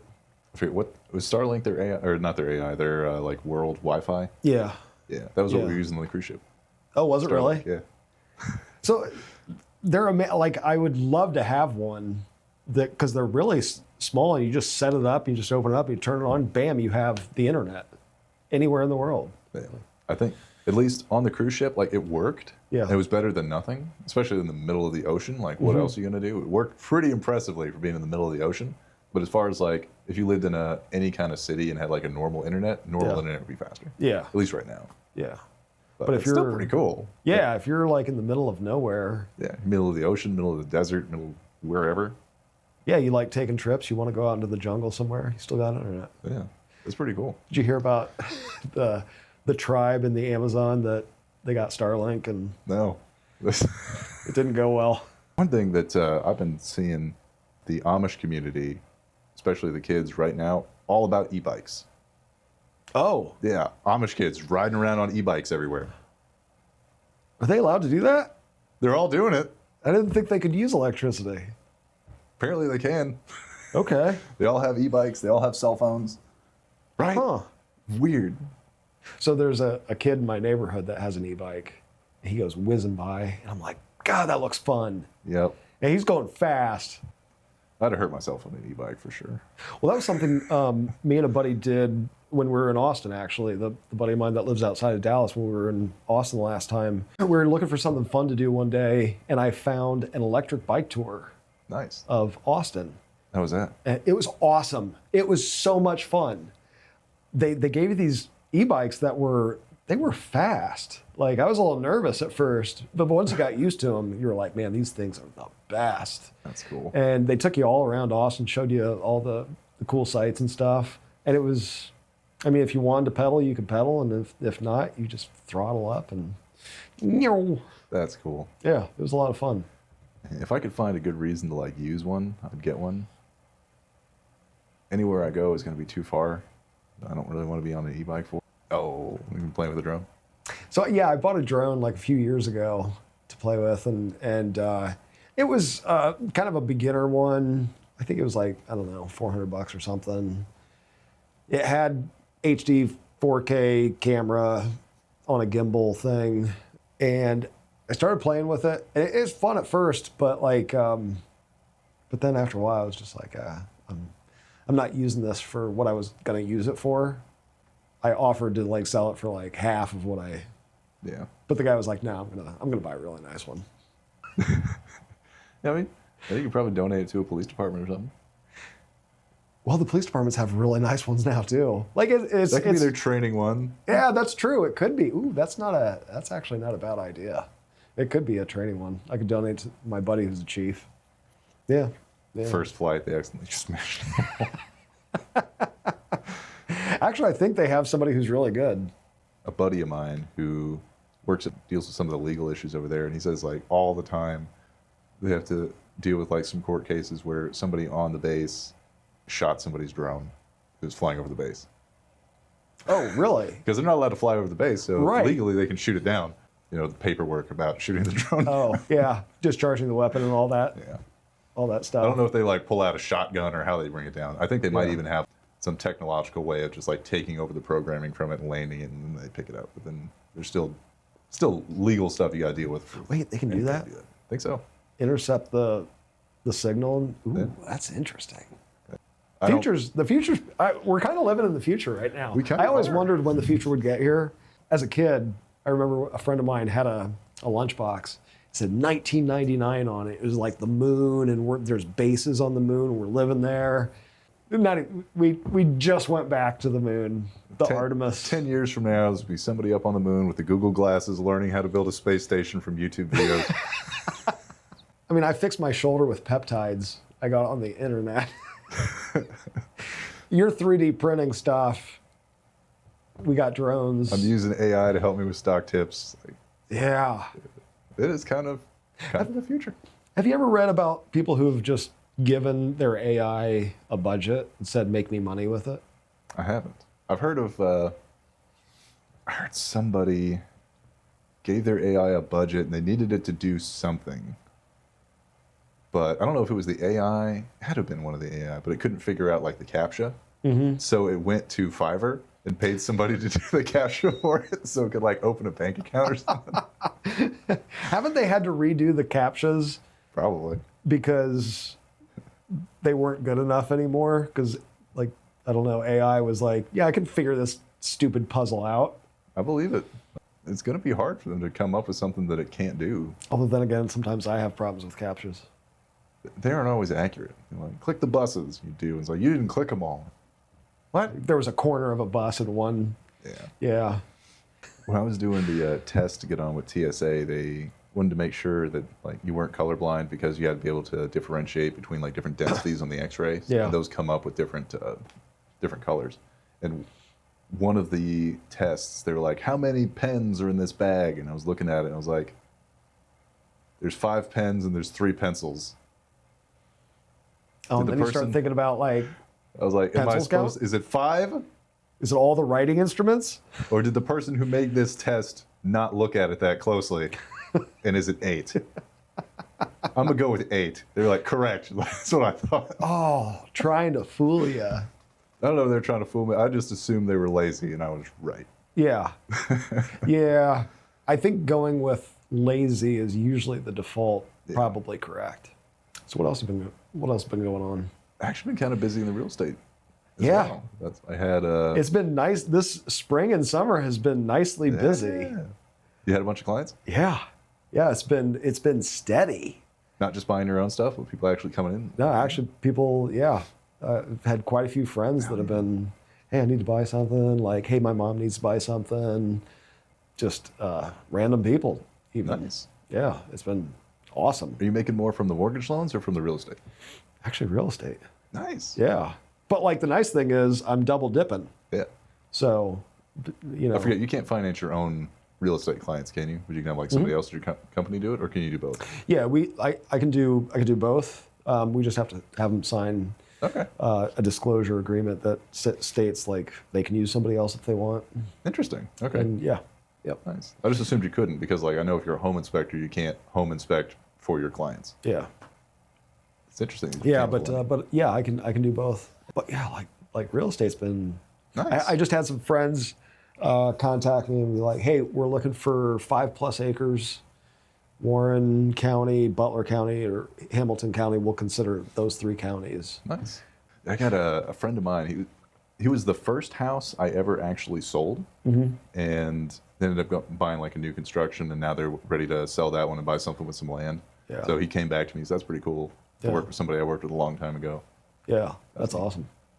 Nice guy, great couple. Can't wait for it. Should be a good time. Oh, that'll be fun. I've got some friends that. So I know the girlfriend better through some friends of mine. Her boyfriend, who for the longest time I said didn't exist, because every time she would hang out with us, I'm like, "Where's your boyfriend? Where's your fake boyfriend that you don't have?" Well, I recently met him. Oh, nice. Was he just really busy or what? Yeah, he's he works second shift. Oh, okay. He's a police officer, so we work second shift. Gotcha. And when she's hanging out with us, like he's at work. So, yeah. But so she's going to sell her house. He's going to sell his condo. They're going to buy a house together. Nice. So I got 2 sales and a purchase. Oh, sweet. And the mortgage. Nice. And the nice thing is, like, I got really excited because I thought, did you see the OFA rates that came out? I saw them, but I don't know what they are offhand. So the Ohio Hero, you could get a 3.5% interest rate. Oh, nice. So first responders, veterans, healthcare workers, and teachers could have gotten that. Plus, there's the Hero House Project, which is our in-house rebate that we give back to all the same people: first responders, veterans, healthcare workers, teachers. Awesome. So he do both. Yeah. That's so sweet. He could have gotten the 0.5% back from us, free refi, which he would never use if he got a 3.5% interest rate. Yeah. As the realtor, I would have given 20% of my commission back as a rebate as well. That rate, that only lasted like 1 week. Yeah. OFA put it out and then was like, we're taking it back. Yeah, I was about to say, like, a lot of those things with OFA, like, they come out and then they immediately get, like, snatched up and then they're gone. Yeah. Like, you had to have somebody already approved for one of those loans buying at the time, then you could just lock them at that rate. Yeah. We weren't able to get anybody in it. I believe it. It was a bummer. How many people do you have with the Hero House project now? So I assume that gets a lot of play. That's a cool loan. It's fantastic. It's so last month we gave back $56,000. That's cool. In rebates to people as a rebate at closing. So that saved multiple people $56,000 in closing costs. The month before was even better. Like I think we're at $68,000 that month. Nice. So yeah, we're doing cool. really well with that. Mostly military, I assume? A lot of military, a lot of first responders, a few nurses, and a few teachers. Okay, yeah, cool. but primarily, yeah, veterans and the first responders. Just like any kind of teacher? Like preschool, college teacher, doesn't matter? Any kind of teacher. Cool. Yep.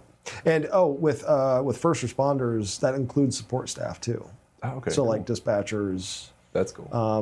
An administrator in the police department or fire department, that'd be fine too. That's so cool.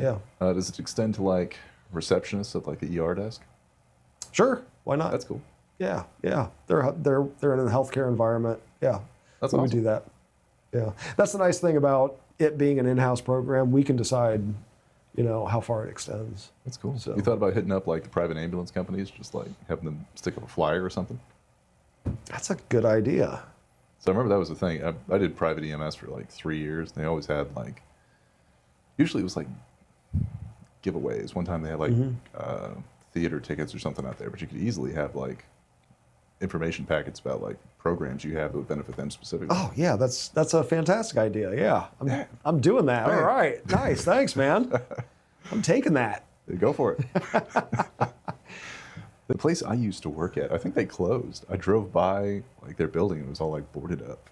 Really? Yeah, it was weird. It was weird also because I never actually like quit or got fired, so I may or may not still technically work there.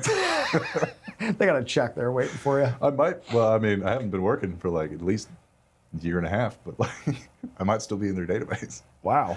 Because for a time, especially when I was first getting into real estate, like I didn't have many clients. I needed some kind of supplemental income because I wasn't making enough to actually just live off my real estate the first like year or two.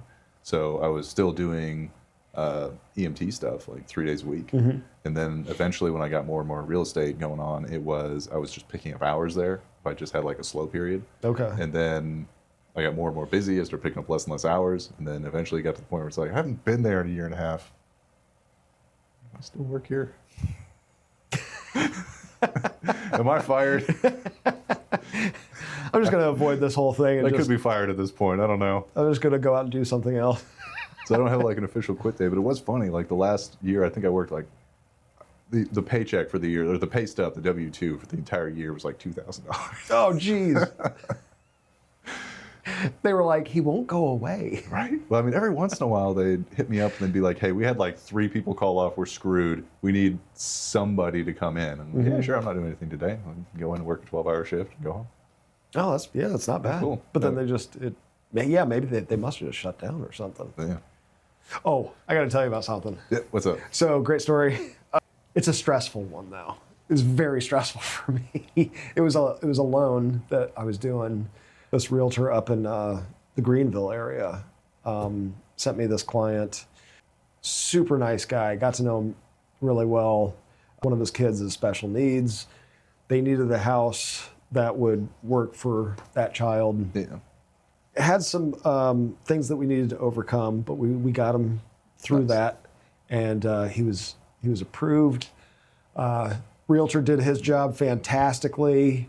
Was able to get him quite a bit coming back from seller credits to pay for closing costs and stuff. Nice. And we had him getting clear to close. We submitted 3 times to get clear to close, and each time we had to fix something. Something came back like where we had to change some things to meet the guidelines. Gotcha. Because this guy there was some things financial in the past that we had to make sure that were just right. Yeah, that happens.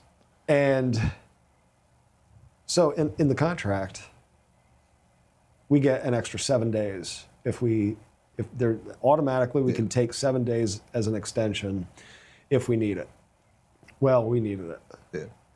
And the sellers were not nice people. Like, they were very hard to work with. Yeah. And they would only allow us 4.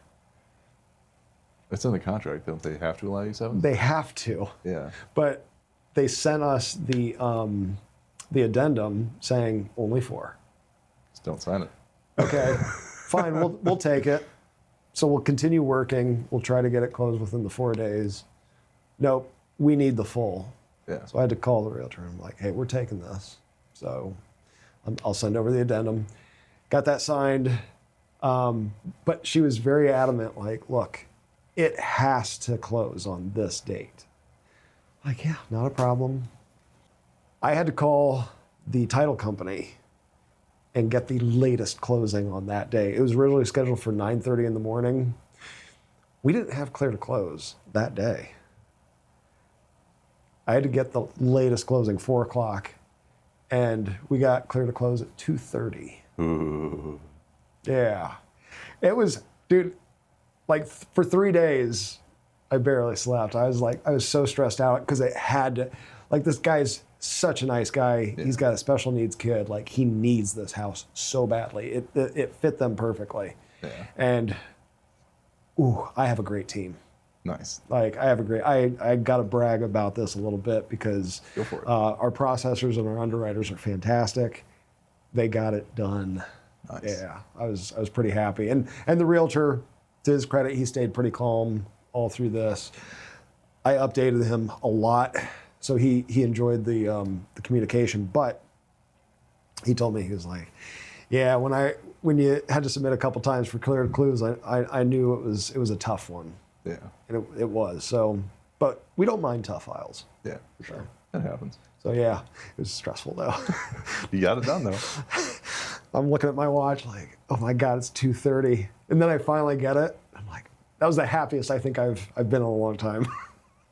I had one. It ended up working out fine, but it was kind of a difficult one as well because I was helping the buyer and the sellers were going through a divorce.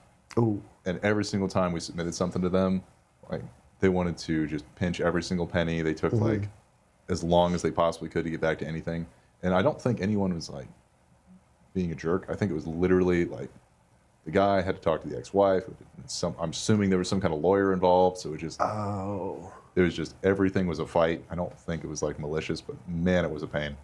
What do you think the worst transaction you ever had, the most difficult transaction you ever had was? Most difficult one I ever had, it wasn't, it's probably like the 5th or 6th one I ever did. It was just because the people I was working with were assholes. That's it. Yeah. I don't work with many assholes. They were assholes. We ended up getting it done. We got it finished. We got it sorted. They were just difficult to work with. Just anytime they could say something rude or mean, they would. Yeah. And that's why you got to do that. Exactly. They're just nasty people. That was the only thing that made it bad. It's funny. So the agent that I was working with on this file, he told me, he's like, I know this realtor really well. She's super nice person. Like, I've always gotten along with her really well. I think it's the sellers that are the issue. That's why she's so stressed out, is because her clients are just awful to work with. I was like, I get it. Yeah. I mean, you never know what they're going on. But it could be some sort of divorce going on, and there's just so much animosity between them. Yeah. And just everything's super stressful. Yeah. Or they're just bad people. Or they're just bad. Sometimes that there are happens. some bad people out there. Yeah. They're just jerks. That's one of the nice things about this job is we don't have to work with them.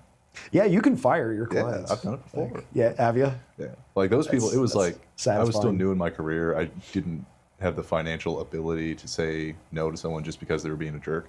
Yeah. Now I do. Yeah. Now that's great. When you first start in a business or whatever, sometimes you have to take everything that you can get, and you can't say no to things, and it really sucks. Yeah. Because sometimes there's clients that you want to fire them. Yeah.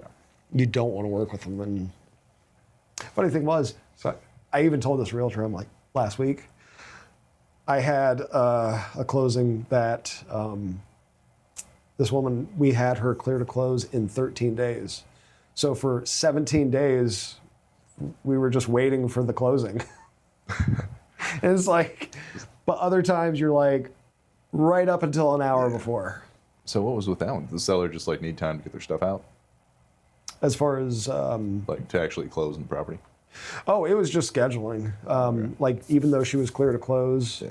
she didn't want to close until that date because she was going to be on vacation, and then she had a wedding to go to, and it was like that date worked perfect for her. So, Makes sense. yeah. And the sellers were like, "Can we close sooner?" Like, "Oh no, it's her schedule. Sorry." It was just an interesting thing that happened. I was helping somebody buy a house, and when we did the inspection, their air conditioner was from 1989. Never replace it. See how long it can go. Run that thing into the ground. It's the immortal air conditioner. 1989. It was still running. It's probably not very efficient though. Yeah, right. I think that was part of the back and forth. We had them pay most of the cost to put in a new one. Oh, okay. Like, even if it was still technically running, come on now. Yeah. So they ended up meeting in the middle because they didn't want to pay for like a brand new one. They wanted to pay for like a budget one, but my guy was like, the difference between a brand new one and the budget model was like $500. Yeah. So now he was like, just give that to the right company. I'll give them the $500. We'll have a brand new AC put in. Yeah. It worked out fine, but like 1989. Wow. That was impressive. I've never seen one that old. Yeah, that's impressive. Put that thing in a museum. Like, look at this thing. It's still going. You ever see those museums that just have like stuff from the 90s in them? I'm like, oh, look over here. We have slap bracelets. Dude, sometimes you go through like one of those articles that comes up on your Google News feed that's like, things from the 90s that you forgot about. And you start scrolling through and you're like, wow, blast from the past. Like, One of the coolest things that my girlfriend had started sending me was like, people have used AI to simulate like what it was like waking up in the 90s for like Christmas. And it's kind of creepy.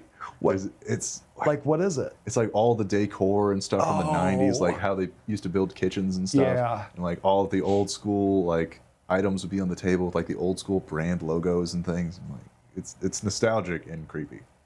Wow. Well, actually, so the house for the woman that we got clear to close in 13 days, the house that she bought, the builder is Zengel. I haven't heard of that. Really well-known builder in the Dayton area, the Zengel family, and they build high-quality houses. Like they're known for their craftsmanship.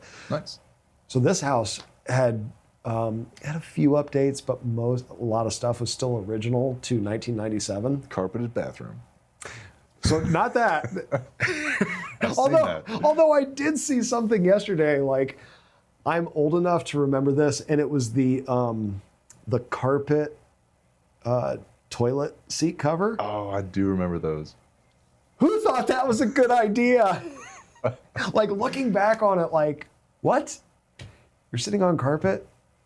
Oh, I mean, I'm sure you just pull it off, throw it in the washing machine, it'll be fine. it'll be fine. But when I saw that, I'm just like, oh. No, but this house was a little bit of a time capsule. Like the countertops in the bathroom were this swirly kind of, I don't know, material. And it was just, it felt like the 90s. Like if you turned on the TV in there, like one of the early episodes of Friends was going to be on or something. I miss the 90s. Me too. The 90s had some good stuff. Dude, 80s and 90s rocked. Fun. Even early 2000s were pretty good. Oh yeah, yeah. It was like those are the glory days of like Saturday morning cartoons. Yes. Oh, They don't make them like that anymore. did you do what I did? Like you got up early Oh, yeah. to watch all of the cartoons, Yep. and then you had a big bowl of cereal that you were just munching on. Of course. Yeah. All What the classics. What Had, was your like- cereal? Oh. Yeah, back then, probably like Lucky Charms. Did you eat the marshmallows first? Yeah. See, I did the opposite. You did the opposite. You ate all the regular ones. Just had a bowl full of Yeah, marshmallows. I ate all the cereal and then just munching on nothing but marshmallows. Those are the glory days, man. Yeah. What have you been into lately? What's obsessed you besides puts and calls? Puts, calls. Whenever I'm putting something on the TV, usually I have it on like when I eat in the morning. That's kind of the only time I sit down and watch something. It's like Shark Tank. Oh, That's what we're watching. really? I've been watching it like from the beginning to the end. How many seasons of Shark Tank? So many. It's still on, I think. Wow. Some of the devices that people came up with that didn't get picked. There was one. it was like I think it was on the first season. This guy had this like Bluetooth device that you had implanted inside your ear, and the way you charged it was this like spike that you like, put into your ear to charge the thing. And they were like, "What happens if you miss?" Like, don't miss. Like, don't miss. Don't miss. You can't see it. Yeah, this is why I just don't miss. Yeah, they didn't pick that one up for some reason. Can't figure out why. Have you gotten any ideas from it? Like anything that like failed on the show that you're like, I could probably improve that? So nothing directly, but like different marketing ideas for sure. Like there were a couple of them where I was like, if they just did that same deal, but like they wanted like so much money, and all of them were like, no, because you got to get picked up by somebody big, or we're not going to do it. They're like, well, if they just said we'll do it contingent upon being picked up by somebody big, yeah, there's no loss for anyone. They would have done that in a heartbeat. Yeah, interesting. What about you? Any products ideas? So all throughout history, back in the old days, like people invented things. I couldn't have invented anything. Like every time I hear about something, I'm like, that's a genius idea. Like, why didn't I think of that? I'm bad at looking at something and thinking like, or thinking of something and thinking of like, what are people's pain points with that, and like, how can we solve it? Like, I'm not good at that. It's so tricky nowadays. Like everything's technology. So I mean, if you can't get in there and program something better than, Microsoft, like you can't really do it. Yeah, my only hope is to use Claude or Grok or Chat. I can't, and I barely use them as it is. I gotta get better about that. I need to start using them more. They had a class here about different AI programs, and I wrote a bunch down. Some of them seemed pretty cool. They had like different virtual assistants you could use that would filter through some like BS calls, or like you could set up your Facebook to have like an automatic AI agent respond to people who are reaching out to you about stuff. That way they like instantly feel like they're not just talking to like pre-programmed responses. It's actually like an AI talking back and forth to them. That seemed like a cool idea. Yeah, there's one called ManyChats. Haven't heard of that ManyChat. I know somebody who uses it. Todd Poltz. I don't. He's a big real estate investor. He has a company called Maxed Out. He puts on training seminars and stuff like that. He was telling me about ManyChat. He uses it, and it does. It talks to people on Instagram and Facebook, and cool. A lot of times people don't even know that they think that they're talking to Todd. He's pulling up. He's like, look, I didn't say any of this. Like, that's amazing. Yeah. And it's asking people like, hey, why don't you sign up for my class? Like, da-da-da. Pertinent questions. Yeah. Yeah. Yeah, it's pretty cool. It'd be interesting for like you and I to be able to use that for engaging with potential clients. And yeah. It'd be good if you could like mass market some stuff and then have a bunch of people call you, and most of them are going to be BS, filter them through that, call the people back. Yeah. Because it could also pick out like useful information. What are they trying to buy? What's their timelines? I've been starting to try to do webinars on home buying and promoting the Hero House project and talking about that. Webinars are tough. Are they? Yeah. I've never tried to do one. You'll get a lot of people to sign up, but no one shows up? Nobody shows up. So dating. So you got this girlfriend. How'd you guys meet? Just internet sites. Really? Yep. Dating apps. What was the one that worked? We'll talk about that off the podcast. Okay. I don't want to shout out the brand name. That's why. Okay. All right. So I recently gave up on dating. Yeah. Yeah. I tried it. Get a dating period or dating apps? Dating period. So here's the reason why I started dating again. Yeah. Because I took a long break off because I'm too busy, and then also whoever I was dating would complain that I didn't have time. So I tried to fix that, and they still weren't happy. And I'm like, okay, well, then that's your problem. Yeah, for real. I had an ex-girlfriend drunk texting me, talking about how great I am. And I could tell like she was like hinting like, maybe we could try again, like da-da-da. But then I started thinking like, hey, I am pretty great. I am awesome. I am awesome. I should never doubt myself. So I tried dating again. It's awful. It's awful. Messing with the apps? Well, yeah, the apps, because I think you have so many choices that I think most people think like there's always somebody. I should keep looking for perfection. You're never going to find perfection. Yeah, no one's perfect. Yeah, you're just not going to find it. Especially at my age, I feel like people are too set in their life and the way they like things that they're not flexible about. Like there's a woman I was talking to, and we had been talking long enough that I was comfortable saying, "Hey, why don't we meet up for a drink?" Yeah. I like the initial meeting to be something small, like coffee or a drink, and so we could talk. Yeah. We're not like trying to eat a meal, and we're also not trapped by a meal. Yeah. Like I can down a beer pretty fast and just get out if I need to. And like she didn't like that. What did she want? Like she wanted like a sit down dinner. Like she wanted like a more of an official. She wanted you to pay for dinner. Yeah, that's what I thought. I'm like, okay, I get it. Like, fine, you want. Yeah. So when I was married, I remember my sister-in-law. I remember her talking to us about like a date that she had, and she's like, "Well, at least I got a free meal out of it." I'm like, "That's nice, classy." Yeah. But I actually had a little bit of a back and forth with this woman. Where I'm like, well, here's why I think that just meeting for a drink would be better. And she was like, well, I don't think that's right. And it makes me feel like you're not actually into it. I haven't even met you. It's a first. I haven't even met you yet. What if we show up and your breath is terrible? I don't want to. Yeah, exactly. So, but I did notice, so she was fairly freshly divorced, only like maybe a year and a half out, and she had been married for like 20 some years. I'm like, oh, you don't know what dating is like yet. Yeah. Like, I think you're fresh to this. And so I was like, so no date? So no date. Sounds like you dodged a fly on that one. Yeah, I think I've dodged a bullet on that one. Yeah. But I mean, what's nice now is like dating it. You know the early warning signs, like, yeah, I'm good. I'm not going to waste a year of my life figuring out this person's crazy. Yeah. Yeah. What's the saying about red flags is, I thought it was a carnival.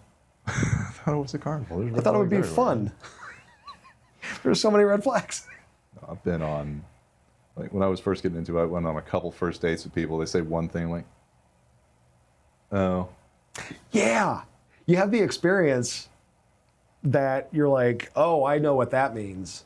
Yeah. There are some good ones out there. You just got to filter through the bad ones. Yeah, I'm thinking about getting a dog. There's this, I was mentioning the Miami Valley pit crew. Yeah. They got this, there's one dog, his name's Hayden. Super cute. Like really nice gray, medium-sized, like pit bull, bulldog, American bulldog or something kind of mix. And I'm trying to take more trips. Yeah. More small trips. That's like been my like New Year's resolution, which I was failing at up until a few weeks ago. I took a trip to Galesburg, Indiana. Interesting. What's out there? It's like the tourist attraction of the Midwest. Really. It's just a town in Illinois, but there's this woman, her name's Judy. She has a cafe. Yeah. She's Chinese immigrant. She started doing these videos on Facebook that were going viral. And she wears these funny glasses. It'll start with like, let's say somebody on a motorcycle. Yeah. It's a video of somebody on a motorcycle and they crash. And the next thing you know, she's rolling into the picture with pancakes. That's awesome. And I started watching her videos and she's hilarious. And so I decided I'm going to take a trip out and I'm going to try her pancakes. That's cool. I had a great time. Well, hey, man, we've been talking for a while. I like that. Time flies. It does. Hands down, you're my best guest. What? Top gun. Dude. Really? I appreciate you having me, man. Really? Yeah. You're not just saying that. I'm not. Ah, Because you're happy, thanks, and brother. fun, go lucky. We have a good back and forth. We go down random side tangents. Yeah, we do. Yeah, it's fun. Like it doesn't. God, I can't believe we've been talking for that long. Yeah. Everybody wants to come on and like, I don't know, they view it more as like an hour-long commercial. It really shouldn't be that. It's be entertaining. No. That stuff will come up. We talk about puts and calls and real estate, and the Hero House project, and all sorts of good stuff. Yeah. But we're also going down weird side tangents about cryptocurrency. Yeah, more than anything, I kind of wanted to catch up with you and hear about the trips, and because like all the stuff that you've been posting on Facebook, like I'm like, man, they look so happy. Like when you said you guys were going to move in together, I'm like, makes sense. That tracks. Like it looks like you guys are just gelling. Okay. So that's good. Congrats, man. I appreciate it. Yeah. Well, hey, last shout outs, Hero House Project. Good for everybody. Military, first responders, healthcare workers and teachers, with first responders, dispatchers or other support staff. Absolutely. And it is a loan program that gives them, 0.5% back as like closing costs? 0.5% back towards closing costs. It's a rebate that we give directly out of our pocket. It's not like something that we give you back even though we added on to the loan, nothing like that. And we also give a free refi with it as well. That's awesome. Good for 5 years. Hell yeah. Yeah. Good project. Thanks. Appreciate it, Ethan. Thank you, Brick and Banter Podcast. There you go. How do people find you? They can find me on www.bazzythemortgageguy.com. Sure, man. Appreciate it. Thanks, man. Appreciate having me on. And this has been fun. Hell yeah.